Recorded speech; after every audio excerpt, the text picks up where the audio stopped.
乡亲啊，今仔日3月14是白色情人节。高雄市政府观光局推出网络明星所推荐的高雄10个翕结婚相的地点，市长夫人李嘉芬特别到场来感受浪漫的气氛。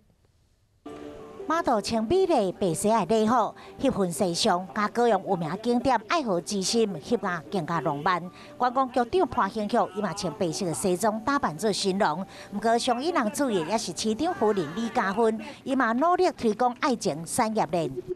已经很久没有拍这种纪念婚纱，以前有些几年以后有，就是结婚若干年，不晓得多少年，那时候有大家好玩再拍一个纪念。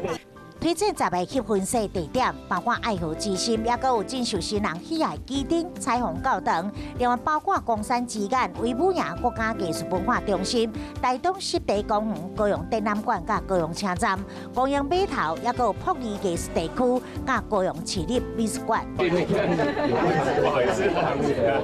都来跟我们洽谈，